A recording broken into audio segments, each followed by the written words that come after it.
Bom dia, boa tarde, pessoal. Hoje a nossa aula vai ser sobre insuficiência cardíaca. Bom, o que é insuficiência cardíaca?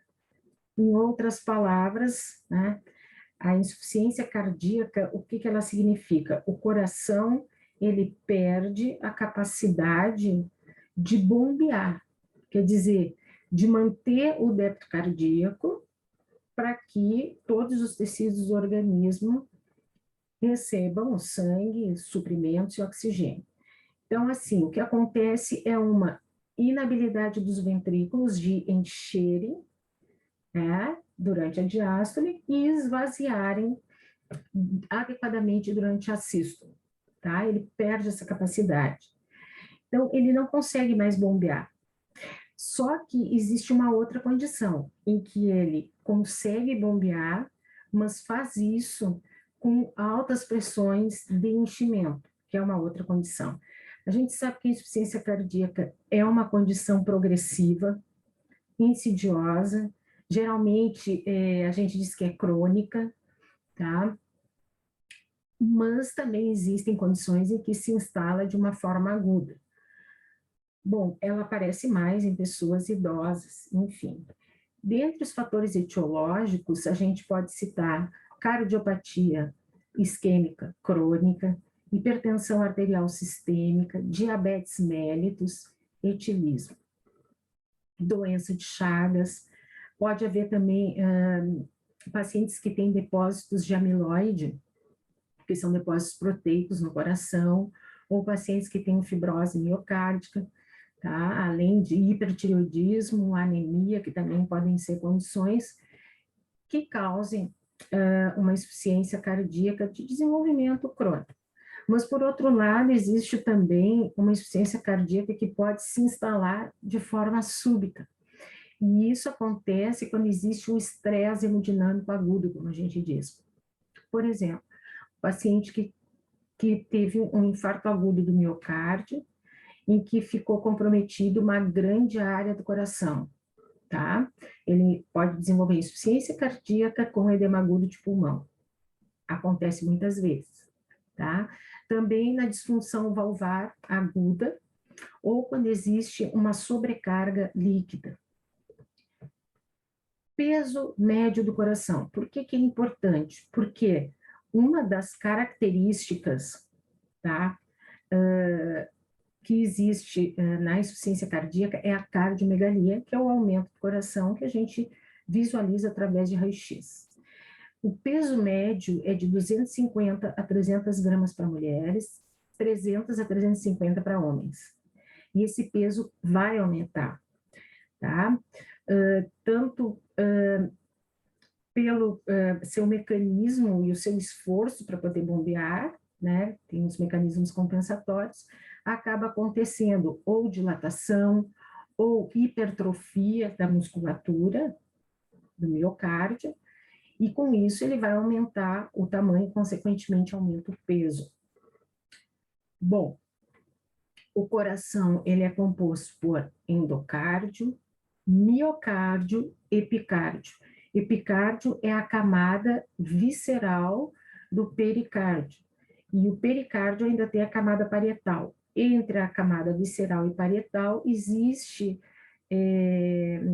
digamos assim, uma cavidade, tá? E essa cavidade ela vai se encher de líquido em algumas situações, como, por exemplo, quando tem uma metástase para o pericárdio de câncer de mama, ou paciente que tem tuberculose também pode fazer um derrame pericárdico, tá? O que vai acontecer nessa cavidade virtual? O miocárdio, ó, eu estou pulando porque aqui, tá? O miocárdio, ele tem fibras musculares e que são compostas por células especializadas, que a gente chama de miócitos, que vão ser muito importantes, porque esses miócitos, eles costumam aumentar para fazer compensação cardíaca, tá? E, ao mesmo tempo, eles acabam também sendo alvo de hormônios que vão lhe causar toxicidade. O miocárdio, o miócito, ele tem vários componentes. tudo que uma célula precisa ter. Ele tem uma membrana celular, que contém sarcolema, túbulos T, tem um retículo sarcoplasmático, que é o reservatório do cálcio, do íon, né? Que é utilizado para contração. O sarcômero, ele é formado por fragmentos de actina e miosina, que também vão ser importantes como mecanismo compensatório, né? Porque existe um aumento desses fragmentos para que o sarcômero, né, se multiplique, digamos assim. Ele contém núcleo e contém proteínas nos miócitos. Essas proteínas, como por exemplo creatinoquinase e troponina, são as proteínas que se utilizam, né, para ver quando ocorre uma necrose por um infarto. Em pacientes que chegam, por exemplo, em emergência, a gente pensa que é um infarto, coleta essas proteínas. Bom, histologicamente, o músculo cardíaco é um músculo estriado, que a gente viu que tem essas células especializadas, ele tem estrias transversais, as células, elas são assim alongadas, tá? E entre as células existem o que se chama de disco intercalar, que vai separar uma da outra, e essas células alongadas, os miócitos, eles podem ter um ou dois núcleos centrais, tá? Mas ele é uma célula especializada, contém muita, o músculo cardíaco tem muita mitocôndria, porque a gente sabe que existe a necessidade de muito oxigênio. Então, aqui eu coloquei os 4 mecanismos principais que a gente vai vendo ao longo, né, dessa aula. Primeiro, a gente tem falência da bomba, certo? Não consegue fazer a contração adequada, fazer a ejeção. Obstrução ao fluxo cardíaco, que pode acontecer por algum problema em válvula. Distúrbios de condução, que levam à arritmia, por exemplo, ou interrupção do sistema circulatório. Quando tem, sei lá, o paciente que tem uma ruptura em algum vaso, né, e acaba com um choque hipovolêmico. Outro conceito que é importante é o seguinte: função sistólica e função diastólica. O que é diástole? Diástole é a fase em que existe o enchimento do ventrículo. E a sístole é a fase em que esse sangue vai ser ejetado, né, para a circulação. Então, essa fase de sístole, a gente pode ter uma noção de como está através da fração de ejeção, tá? Que tem que estar mais ou menos acima de 50. E o termo insuficiência cardíaca congestiva, a gente usa quando existe uma congestão venosa e capilar causando edema, ou seja, existe uma insuficiência cardíaca esquerda e, consequentemente, uma direita, né, em consequência da esquerda. As duas podem acontecer isoladas, por exemplo, só a insuficiência ventricular esquerda é menos frequente. E só a insuficiência cardíaca direita também pode acontecer, mas também é menos frequente. O que costuma acontecer é ter a esquerda, que é o tipo mais frequente de insuficiência cardíaca, e na sequência, porque é uma coisa que vai cronicamente acontecendo, desenvolve a insuficiência cardíaca direita, tá? Bom, insuficiência cardíaca, digamos assim, sistólica, tá? Esta representa, que é um problema com a sístole, 50% a 60% dos casos. Existe uma perda da função contrátil do miocárdio, e com isso existe a dilatação de ventrículos, do ventrículo, né? E uma cardiopatia, a princípio dilatada, e o que se observa é que ocorre uma diminuição da fração de ejeção, tá? Consequentemente, vai ocorrer um baixo débito cardíaco, o débito cardíaco diminui, e como ele não consegue ejetar aquele aquele conteúdo que está no ventrículo, existe um aumento do volume de enchimento do ventrículo, certo? Em que condições a gente tem essa perda contrátil que vai levar a um baixo débito? No infarto agudo do miocárdio, na fase dilatada da cardiopatia hipertensiva ou na miocardiopatia dilatada idiopática. Idiopática não se sabe a causa, tá? A insuficiência cardíaca diastólica, ela constitui 40 a 50% dos casos, um pouco menos do que a sistólica. Nessa condição, a contração miocárdica, ela está normal, e a fração de ejeção, ela se mantém acima de 50%. Mas existe uma restrição do enchimento na diástole. E isso eleva a pressão, né? Porque não há o enchimento do ventrículo, vai haver uma elevação da pressão de enchimento, que vai aumentar a pressão veno-capilar. E isso que causa a congestão em vasos capilares. Acontece, geralmente, ou porque tem um problema de relaxamento do músculo, ou uma redução da complacência do ventrículo, ou os dois juntos. Então, nessa condição, o ventrículo, né, ele tem uma hipertrofia que a gente chama concêntrica. Ele vai aumentando a espessura e a sua cavidade vai diminuindo. Cada vez mais vai reduzindo a cavidade. O exemplo dessa insuficiência diastólica, né, em que não ocorre o adequado enchimento diastólico, e aí não vai ter relaxamento, né, nem complacência, aparece na fase hipertrófica da cardiopatia hipertensiva e da cardiomiopatia ou miocardiopatia hipertrófica, tá? Bom, existem mais dois termos que a gente pode usar, insuficiência cardíaca de baixo débito ou alto débito. Por exemplo, de baixo débito representa a maioria dos casos, porque tem a ver com disfunção sistólica do ventrículo esquerdo, em que o coração não consegue bombear, né, e reduz o débito cardíaco, causando uma hipoperfusão tecidual que vai provocar uma série de mecanismos compensatórios, como liberação de hormônios, né, por exemplo, que acontece. E existe a insuficiência cardíaca de alto débito.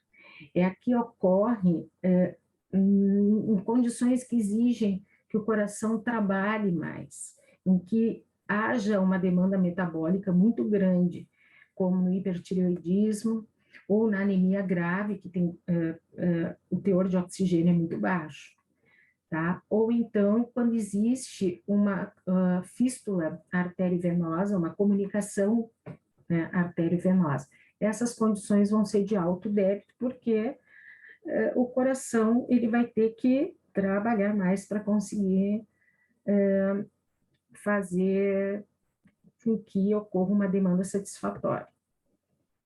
Então, como a gente falou aqui, ó, aqueles vários mecanismos, a gente tem a falência da bomba, obstrução do fluxo. A falência da bomba pode ser por disfunção sistólica ou diastólica. A sistólica, a gente tem uma contração fraca e as câmaras não esvaziam, tá?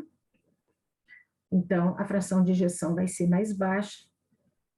Na disfunção diastólica, o músculo não relaxa para que ocorra o enchimento do ventrículo. Obstrução ao fluxo. São em condições em que exista uma lesão que impeça a adequada abertura e fechamento das válvulas. Isso acontece, por exemplo, em estenoses da válvula aórtica. Ou então, pode ter obstrução ao fluxo por aumento da pressão ventricular. Em casos de hipertensão, tá? Arterial sistêmica, ou quando existe uma coarctação da aorta. Bom, aqui, ó, pessoal, ainda o fluxo regurgitante, quando vocês ouvirem falar, significa lesões em válvulas que levam a refluxo e sobrecarga de volume. Cada vez que faz um refluxo, aumenta o volume. Desvio de fluxo, a gente já viu, que são aqueles defeitos congênitos ou até adquiridos por uma fístula arteriovenosa e que leva a sobrecarga de volume e depressão. Tá? Sempre tem que pensar no volume da diástole. Os distúrbios de condução, que a gente só citou, peraí que eu acabei passando. Ele pode ocorrer quando existem impulsos descoordenados, bloqueio de via de condução, por exemplo, nas arritmias, que também vai ocasionar uma alteração de débito cardíaco. Ou quando ocorre ruptura do coração ou de um grande vaso. Em pacientes, por exemplo, que sofrem ferimento por arma de fogo na aorta torácica e que acabam tendo um choque hipertensivo.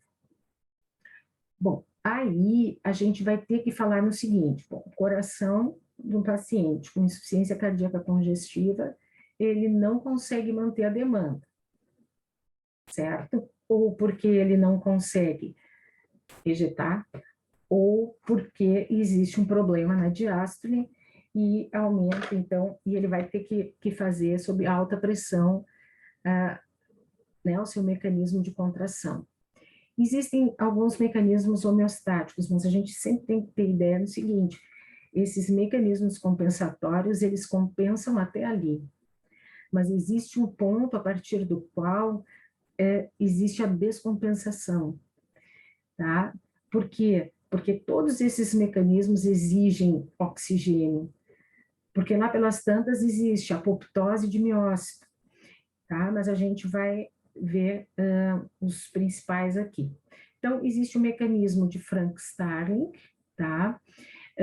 Que a gente tem um momento de compensação, em que as fibras musculares, elas se alongam, tá? Para ter uma maior força contrátil e aumentar o débito.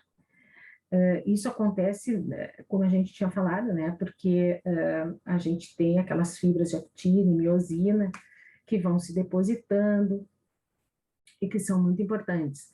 Isso aumenta a tensão na parede cardíaca e, consequentemente, vai precisar de mais oxigênio. Mas chega um momento que ocorre essa condição que é a insuficiência cardíaca descompensada. A ativação dos sistemas neurohumorais. Bom, a gente tem liberação de norepinefrina, tá? E essa liberação ocorre por estímulo de nervos do sistema, nervos cardíacos, né? Que fazem parte do sistema nervoso autônomo. A norepinefrina, ela tende a aumentar a frequência cardíaca, aumentar a contratilidade cardíaca e a resistência vascular. Isso seria ótimo, tá? Mas a norepinefrina tem efeitos tóxicos sobre o miócito, tá? Tem ativação do sistema renina, angiotensina, aldosterona, porque o rim, ele sente, né, que houve uma diminuição do volume sanguíneo. E o que o rim faz? Ele libera, né, esses hormônios que vão produzir retenção de sal, consequentemente aumenta o volume, e esse volume vai elevar o tônus. Liberação do peptídeo natriodiurético atrial. O que ele faz? Esse peptídeo, ele produz no rim uma diurese, né, para conseguir o relaxamento do músculo vascular. Aí a gente tem o que se chama alteração da estrutura do miocárdio e aumento da massa muscular. O que vai acontecer? Aqui é sarcômero, a gente não está falando em miócitos, tá? Então, a gente vai ter mais sarcômeros E vai ter também um aumento de tamanho dos miócitos. Esses sarcômeros, eles vão se depositando um em cima do outro, né? E vão aumentando em espessura. Isso causa hipertrofia. A hipertrofia, que a gente falou que existe a hipertrofia concêntrica, tá? Que acontece em condições em que há sobrecarga de pressão, como na hipertensão arterial sistêmica e na estenose valvar. Os novos sarcômeros, eles vão ser, então, paralelos ao eixo maior dos miócitos, que aumenta essa espessura. Sobrecarga de volume, quando é que a gente tem? A gente já falou, quando existe uma regurgitação de válvula, ou um shunt, né, uma comunicação. E isso vai produzir um maior volume, tá? Cada vez que regurgita, vem mais volume. Os efeitos de tudo isso, que a gente chama de remodelamento cardíaco, não são bons. Vai ter apoptose dos miócitos, alteração do citoesqueleto, ocorre deposição de matriz extracelular com depósito de fibroblastos, tá? Então, existe uma ação deletéria ao mesmo tempo. Por exemplo, como eu já tinha dito, a noradrenalina, que causa miocardiotoxicidade, a angiotensina 2, que causa apoptose de miócitos, proliferação de fibroblastos, a aldosterona, que causa proliferação de fibroblastos, o fator de necrose tumoral alfa mais citocinas, que pioram a função ventricular, tá? E, então, deu para perceber que esse mecanismo compensatório, no início, ele é bom, mas depois... E no remodelamento cardíaco, existe uma, como é que a gente vai dizer, para que ele ocorra, existem genes também. O gene MYC é um deles, por exemplo, que atua, né, nesse mecanismo todo. São alterações moleculares que acontecem. Esse quadro, ele vai nos dar, assim, ó, um resumo do que a gente está falando. Então, insuficiência cardíaca congestiva. Fisiopatologia. O que acontece? Tá, o coração está com insuficiência cardíaca. Ele ativa hormônios, ativou ativação adrenérgica, certo? Aumenta a frequência, aumenta a contratilidade, faz vasoconstrição periférica, mas tem toxicidade direta, que vai causar lesão do miócito. Esse aumento da frequência cardíaca aumenta o consumo de O2. Ao mesmo tempo, o sistema renina-angiotensina, aldosterona, produz vasoconstrição, produz sobrecarga de volume, e os dois causam aumento da tensão parietal e hipertrofia. Então, a lesão do miócito mais a hipertrofia provocam redução de contratilidade, tá? Aqui é a questão do remodelamento cardíaco. Sobrecarga de pressão, sobrecarga de volume, aumento de estresse sistólico, que é a pressão, aumento do estresse diastólico, que é o aumento do volume. Aí a gente tem os sinalizadores moleculares, tá? Quando é sobrecarga de pressão, ocorre replicação de miofibrilas em paralelo, espessamento do miócito e hipertrofia. Quando é de volume, replicação de sarcômero e alongamento do miócito. Essa é a fisiopatologia, certo? Então, até aqui, a gente viu conceitos, né, fatores etiológicos da insuficiência cardíaca e alguns mecanismos compensatórios.